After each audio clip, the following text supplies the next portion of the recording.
Okay, so we're in journal 19 here, and we're going to start off with a bell work with two graphs that I'm asking about finding the domain and range.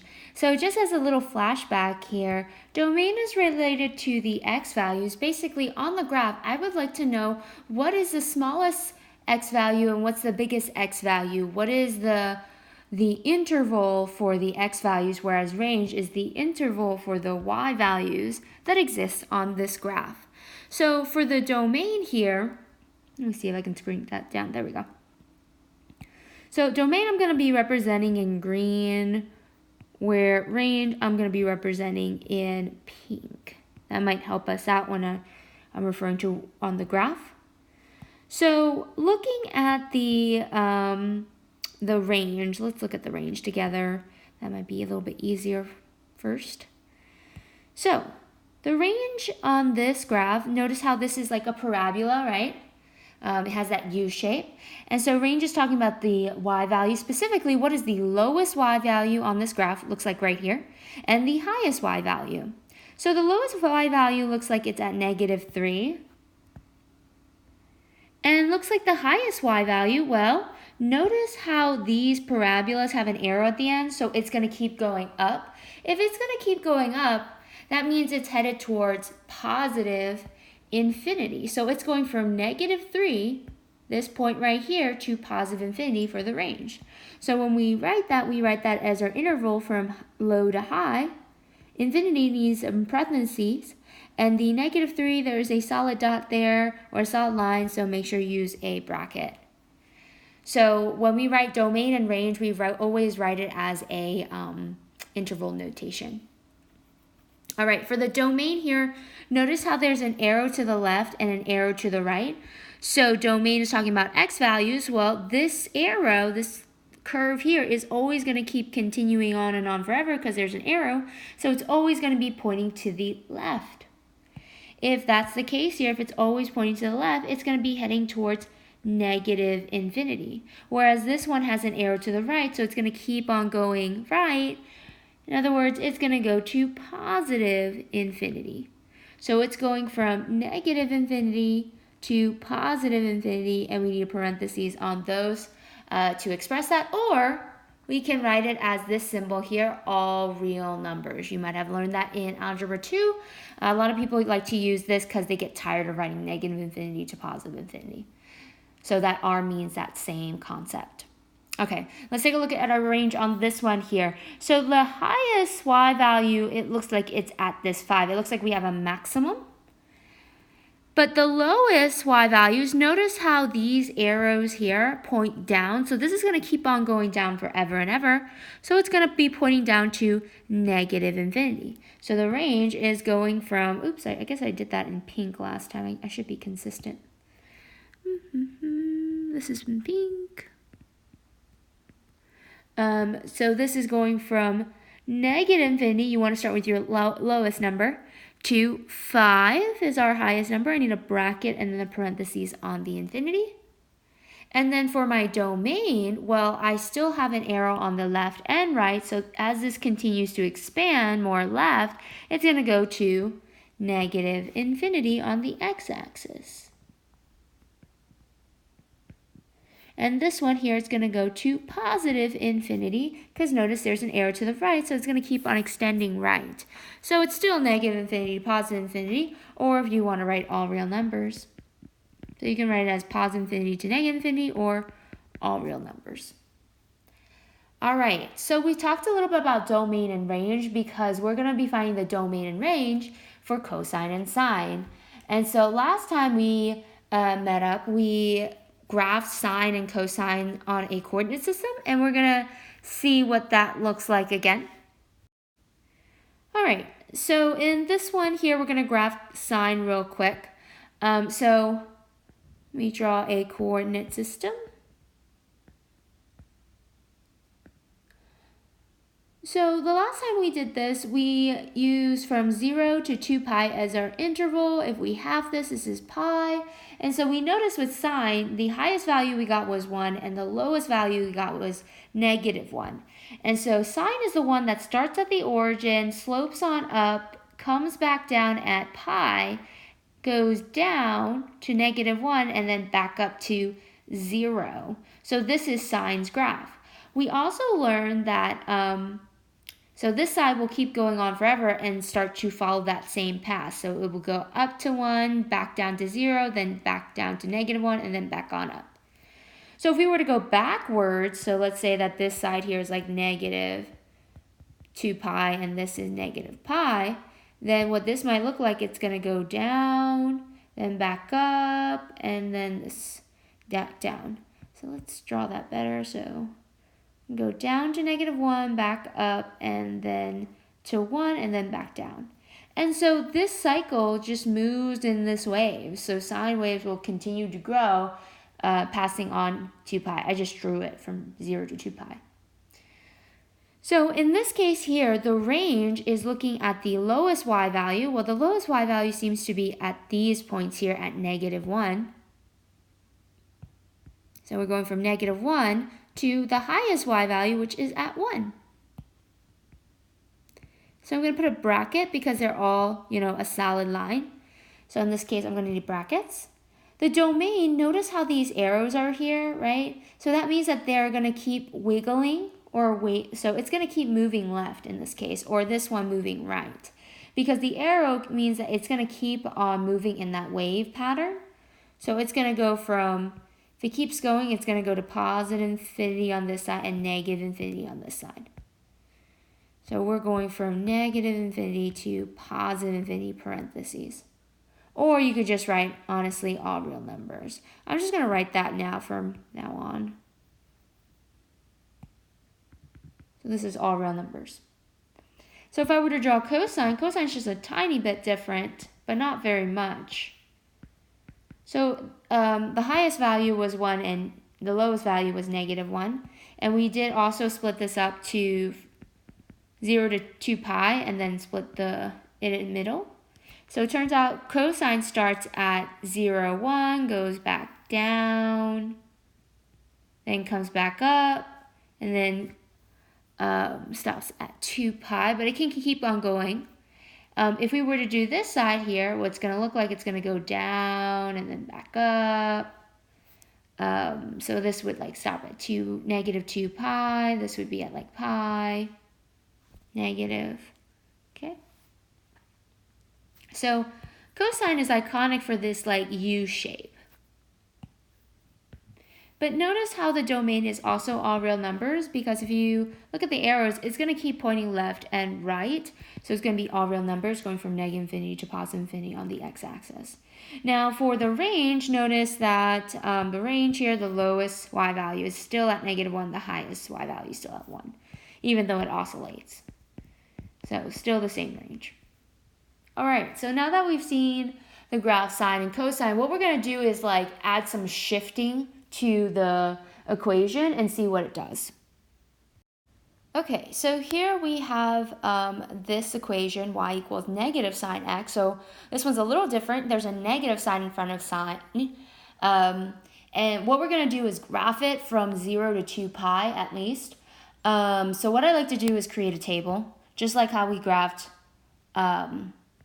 sine and cosine last time. I like to have my x's and y's. And so I like to use, since we're going from 0 to 2 pi, I know I have to go from have a 0 and 2 pi as my ends. So between that, I like to do every half of pi. So pi over 2, then it would be pi, and then 3 pi over 2. Basically the same x values that I used last time when we graphed. They're just easy numbers to work with. And so these are x numbers that I'm going to plug into my equation. So this is going to be negative sine, plug in 0, negative sine, plug in pi over 2, negative sine over pi, plug in pi, negative sine, 3 pi over 2, and then negative sine 2 pi. All right, and so now I just need to work this out. So sine of 0, I'm just going to quickly draw a unit circle here to help me out. But 0 is right here. And so sine here is, so the coordinate here is 1, 0. So sine is 0 here. So that's going to be negative 0, which is still 0. sine of sine of pi over 2 is up here, pi over 2, and the coordinate right here is going to be 0, 1. So that's going to be negative 1. So this is going to be negative 1.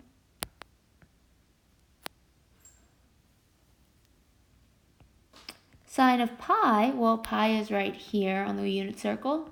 And so that's negative 1, 0. Notice how sine is 0 here, because sine is representing the y value. So I'm going to grab that value here. This would be negative 0, which is still 0.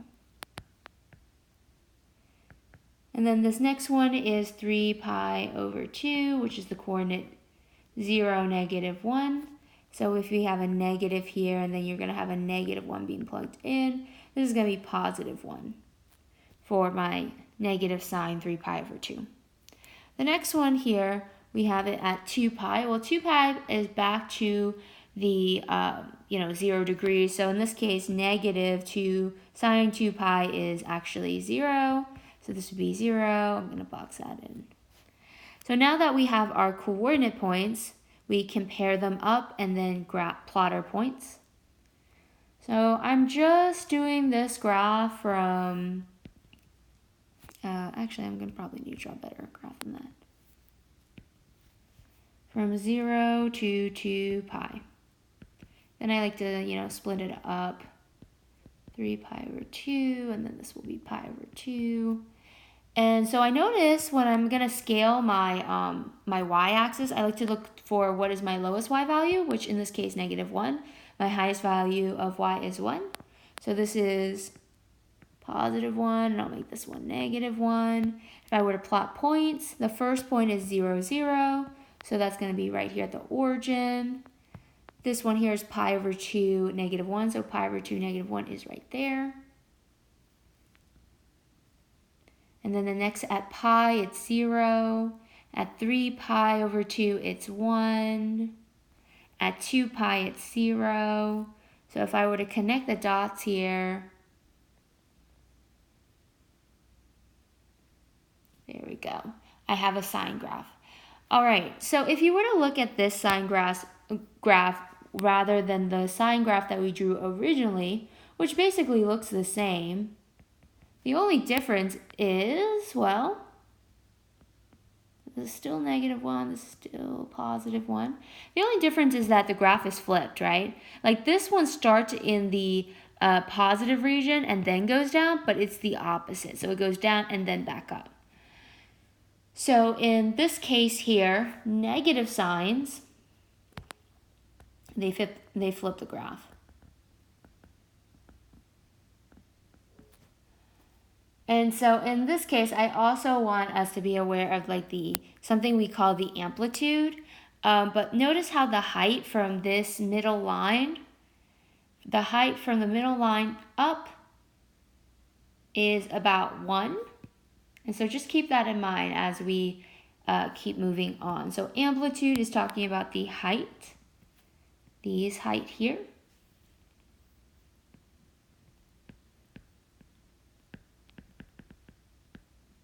And so it looks like the height here is 1, and just regular 1. Don't worry about negative signs for amplitude, because amplitude is referring to the height of in units. Okay, so let's draw another graph here for practice. Okay, so here we have a 3 in front of this sign.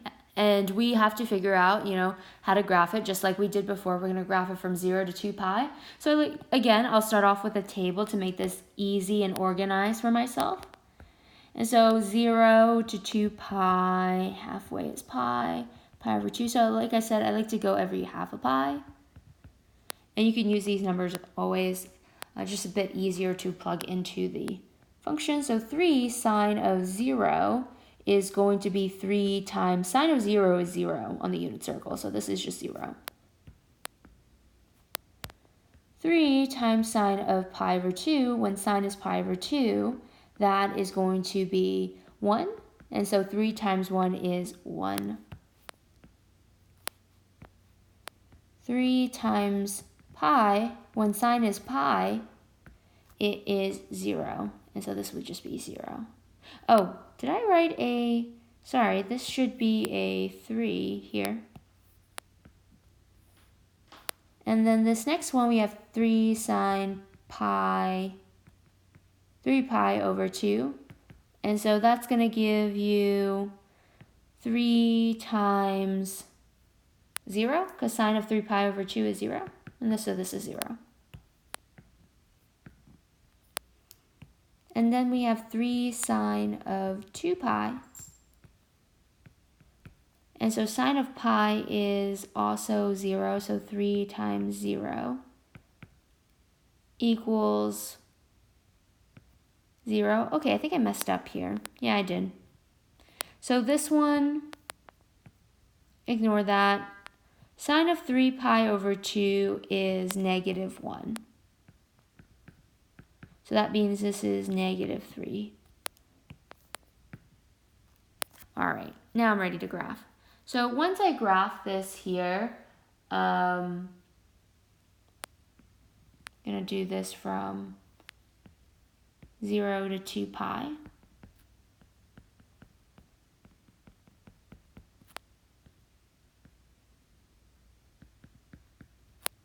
And my highest and lowest y values, because I like to scale that, my highest y value is a 3. My lowest y value is a negative 3. So if I were to first plot the first coordinate, this is 0, 0, so it's right here. Pi over 2 is at 3. Pi is at 0. Negative 3 is, so at 3 pi over 2, which is this one, it's at negative 3. And at 2 pi, it's at 0. And so if I were to connect the dots, it's going to go up, then back down, then back up. It's kind of like a roller coaster. And so what I notice here is that this time around, this amplitude here is much taller. So now the height is getting a lot taller, so this is what we call the amplitude. It's the height from the midline. And so this midline here is on the x-axis, and this amplitude is 3. Because the height of it is 3 units, and this would also be 3 units. So the amplitude here is 3, because it goes down to negative 3. All right, so it looks like the number in front of the sine is what we call the amplitude, the height, or how much, I like to think of it, how much is stretched up and how much is stretched down. All right, so let's take a look at some problems from chapter 17.2 in the next slide. Okay, in this slide here, we have sine x plus 1. So we're going to try to figure out what does plus 1 or plus any term do to the graph. So again, I'm going to make a table. And I'm going to pick those same x value because they're easy to use.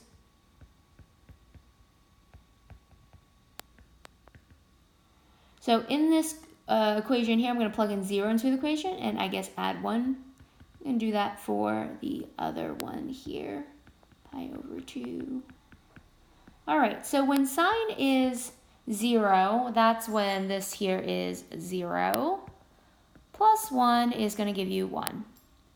So it looks like my first y value is 1. Sine of pi over 2 is also 0.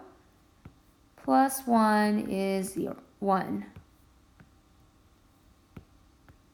Sine of pi plus 1 is going to be 0. So when sine, oh, I think I messed up. Yeah, I did. So when sine is pi over 2, that's actually when sine is 1. So this should be a 2. 1 plus 1 gives me 2. Yes, so when sine is pi over 2, it's 1. Sorry about that. And then when sine is pi, that's when it's 0 plus 1, which is 1. And then sine 3 pi over 2 plus 1 is 3 pi over 2 for sine is negative 1, plus 1 is 0. And then last but not least, we have sine of 2 pi plus 1. So 2 pi is going to be 0, plus 1 is going to be 1. So it looks like at 2 pi, it is 1 for the y value. This is going to be interesting to see what it looks like on the graph. So I'm going from 0 to 2 pi, pi every 3 pi over 2. So it looks like our highest y value is 2 and our lowest is 0. That's interesting.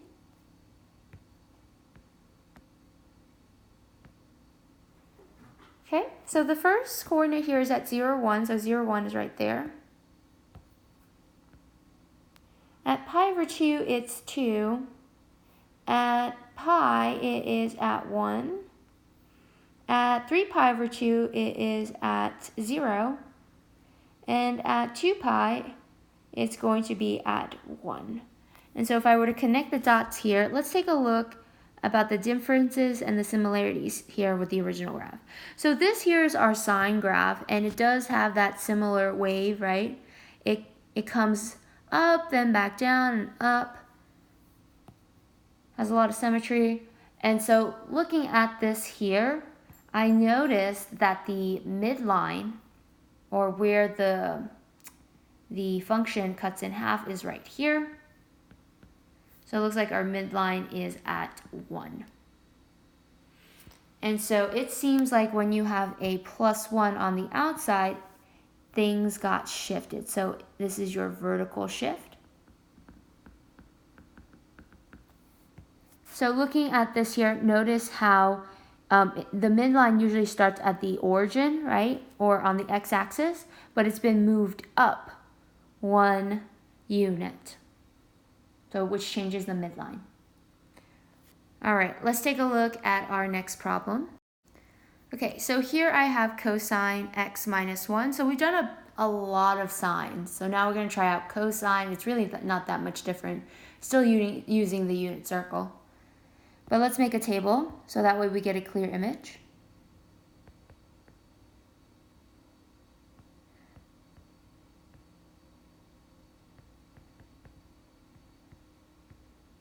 Oh, sorry, I don't know what I'm doing here.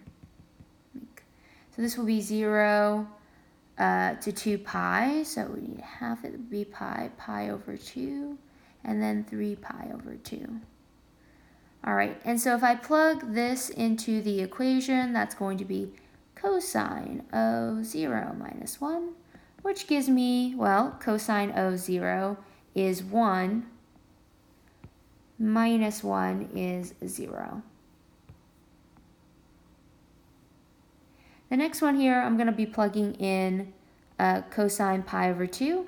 So when cosine is pi over 2, that's when cosine is 0. Minus 1, which is negative 1. The next one here, cosine of pi.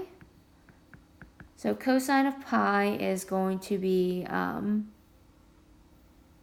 it's been so long. So cosine of pi is negative 1 minus 1, which is negative 2.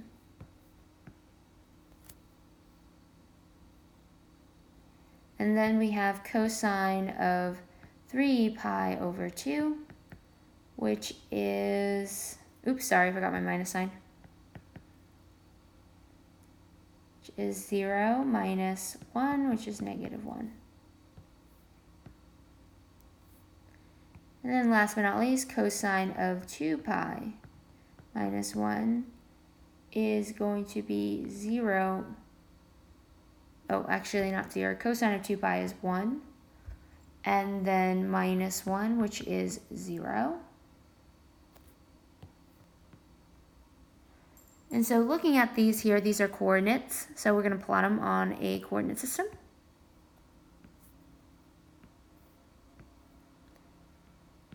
So we have 0 to 2 pi. I'm just going to half it.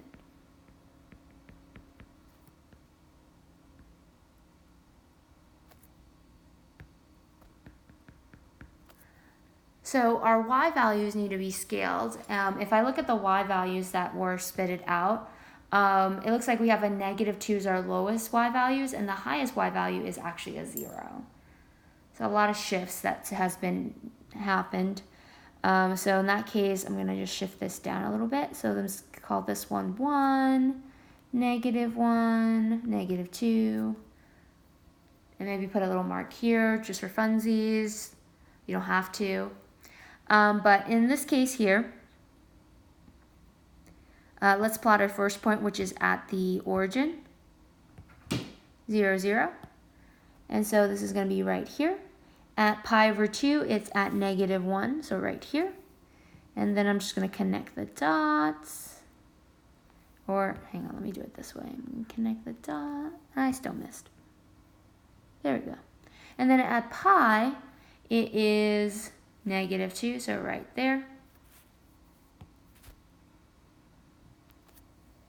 And then at 3 pi over 2, it is going to be -1. And then at 2 pi, it is at 0.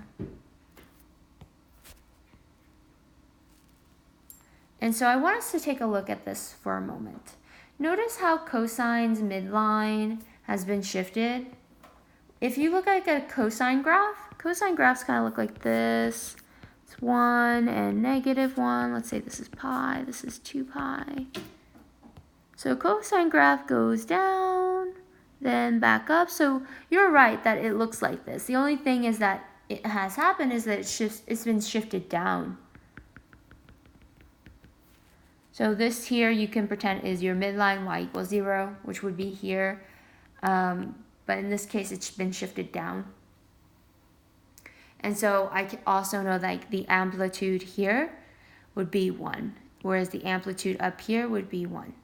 So this amplitude is talking about the height of the curve. All right, let's kind of sum up things here. So because of this minus sign, it looks like everything shifted down 1.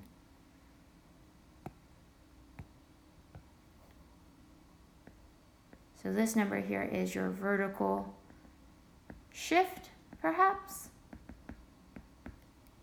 Okay, so now let's kind of condense everything that we've discovered. Okay, so we were able to see that whenever A, or the amplitude, the number in front of the trig, is a negative, so if you have a negative A, this would flip the graph if it's a negative sign. If it's your K, okay, so the K helps you figure out your vertical shift.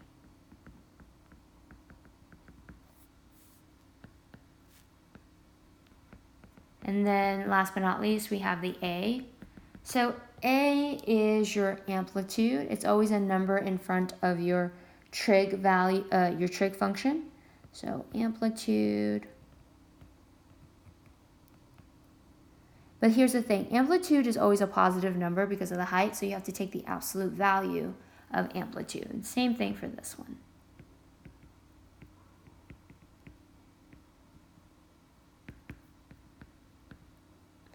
And that's it, guys. So just kind of as a review here, it looks like, you know, whenever there's a minus sign on our number in front of our trig, that's the number that we want to figure out, because that helps me with my amplitude. So amplitude is this number in absolute value because height is always a positive number. Whenever there's a negative number, that just means that the graph has been flipped, but the values don't really change. The signs change a little bit though. And then the outside here is our vertical shift. As we move along in this chapter, we're going to learn other shifts too, but for now we're just going to stick with 2, which is vertical shift, and